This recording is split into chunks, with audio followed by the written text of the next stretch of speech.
আসসালামু আলাইকুম স্যার। ওয়ালাইকুম আসসালাম। আসসালামু আলাইকুম স্যার। ওয়ালাইকুম আসসালাম। কি হয়েছে, তুমি এই কাজ নিয়ে মোড়ামুড়ি করতেছো কেন? স্যার এই কাজটা না অনেক ক্রিটিক্যাল, আমি না বুঝতে পারতেছি না। ও এই কাজটা এইভাবে ধরো তাহলেই হবে, পারবো, তুমি করো। স্যার আপনি আমার গায়ে হাত দেন কে? এমনি বুঝাই দেন। এই তুই কি কস? আমি তোর কখন গায়ে হাত দিলাম? আমি তো তোর কাজ বুঝাই দিলাম। কাজ ভালো করে বুঝাই দেন, আপনি গায়ে হাত দিয়ে কাজ বুঝাই দেন কেন? তুই তো মান সম্মান খাবি রে। আসো জি স্যার। এদিকে আয়। এই ঘন্টা টার্গেট দেয় কত? স্যার টার্গেট ফিল আপ করতে পারে না, ঘন্টা 30 পিস দেয়। ওরে রাই খেলা, আপনি ওরা বাদ দিয়ে দেন। হ্যাঁ বাদ দিয়ে দেওয়া লাগবো। এই শোন, জি স্যার। ও ঘন্টা কত পিস টার্গেট দেয়? আমার ঘন্টা ঘন্টা আমার চেম্বারে দিয়ে হিসাব দিবি, ওকে স্যার। মনে থাকবো? জি স্যার। আরে এই মেয়ে তুই এদিক টাকা, তোর দেমাগ কেমনে কমাইতে আমি দেখতেছি, রাখ কাজ কর।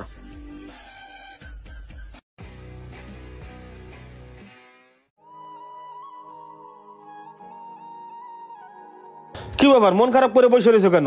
বাসায় খাইতে গেলা না লাঞ্চে? না আমি ভাত খাবো না, আমার ক্ষুধা নাই। কেন, কি হইছে? দেখো এই চাকরিটা আমি আর করবো না। কি কও, চাকরি করবা না তো করবা কি কও? এদিকে ঘর ভাড়া রয়েছে 2 মাসের বাকি, পোলার স্কুলের বেতন বাকি রয়েছে। শোনো, একটু কষ্ট করে ঈদ পর্যন্ত করো, এরপর একবারে দেশে চলে যাবা। কি কমো? পিএম স্যার আমার গায়ে হাত দেয়, আমার সাথে কেমন ব্যবহার করে, বিষয়টা আমার ভাল লাগে না। তা গার্মেন্টসে চাকরি করলে একটু সহ্য করতেই হয়। গার্মেন্টসে তো তুমি একলা না, আরো মাসি তো চাকরি করে। তুমি মন খারাপ করো না, তোমার জন্য আমি রুটি কলা নিয়ে আসতেছি। আচ্ছা ঠিক আছে, নিয়ে আসো। আচ্ছা বসো। দেখ আয় আমির, জি স্যার। এদিকে আসো। স্যার বলেন। কড়া করে 1 কাপ চা দিবা। জি স্যার। আর যে ফার্স্ট লাইন অপারেটর বসা আছে না, ওটা ডেকে নিয়ে আসো। আচ্ছা স্যার।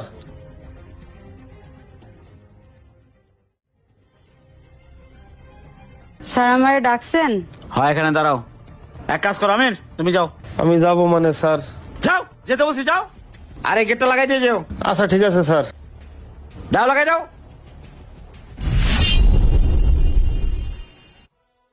হ্যাঁ বর্ষা, তুই তো রাগ করিস কে? শোন, এই আমার দিক টাকা, তোর বেতন কত রে? 11,000। তোর বেতন বাড়ায় 15,000 করে দিব না, আর তোর লাইনের সুপারভাইজার বানিয়ে দিব না, ঠিক আছে? তোর যে পিয়ন জামাই তোরে খাওয়াইতে পারে ঠিক মতো? সামনে সিনেমা হলে সিনেমা লাগাইছে দরদ সাকিব খানের, সেই ছবি, দুজনে সিনেমা দেখো আর বাইরে রেস্টুরেন্টে খামো, ঠিক আছে? একটু মানে সময় টময় দিবি। এদিকে আয়। আর শোন এদিকে আয়।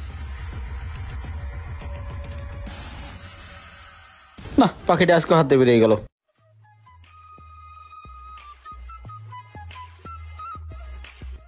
স্যার আসসালামু আলাইকুম, স্যার আসতে পারি? ওয়ালাইকুম আসসালাম। হ্যাঁ আসতে পারো। কি হয়েছে বলো? স্যার জরুরি একটা কথা ছিল। তোমার কোনো কথা থাকো তুমি পিএম স্যারের সাথে কথা বলবা, তুমি আমার চেম্বারে আসছো কেন? স্যার পিএম স্যার আমারে খুব খারাপ খারাপ কথা বলে, সুযোগ পাইলে আমার গায়ে হাত দেওয়ার চেষ্টা করে।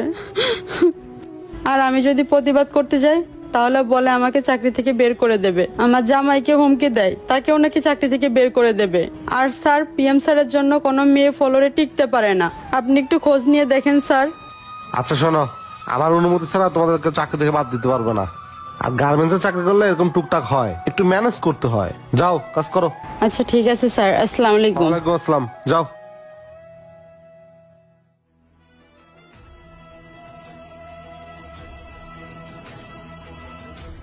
বর্ষা কি কাজ বুঝতেছো না? বুঝাই দেবো। কামড়া করলো কি? তুই সুযোগ পেলে আমার গায়ে হাত দিস, তোর চাকরি করবো না আমি। এই এই তুমি গায়ে হাত তুললে কেন? স্যার আপনি জানেন না। আয় তুই চুপ থাক, আমি কইতাছি।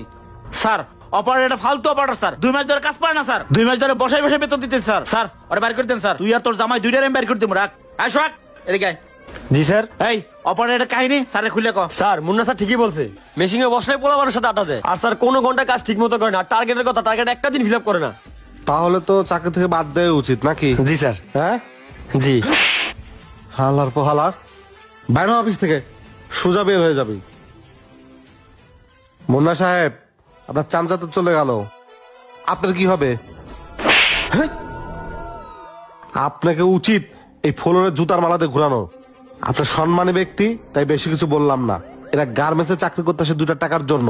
আপনি সেই সুযোগ নিয়ে তাদের সাথে খারাপ ব্যবহার করেন, শরীরে হাত দেন, নোংরা প্রস্তাব দেন। ও আপনার নামে আগে কমপ্লেন দিছিল, আমি সিসি ক্যামেরা চেক করে সবকিছু দেখছি। আপনার ঘরে কি মা বোন নাই?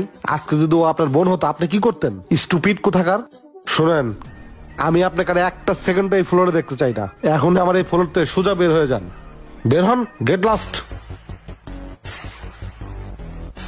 স্যার এই সমাজে কালো হয়ে জন্ম নিলে মানুষ অবহেলা করে, আর সুন্দর হয়ে জন্ম নিলে মানুষ ব্যবহার করতে চায়। তাহলে আমরা কোনটা হয়ে জন্ম নেব? তাহলে আমাদের মেয়ে হয়ে জন্ম নেওয়াটাই কি অপরাধ বলেন স্যার?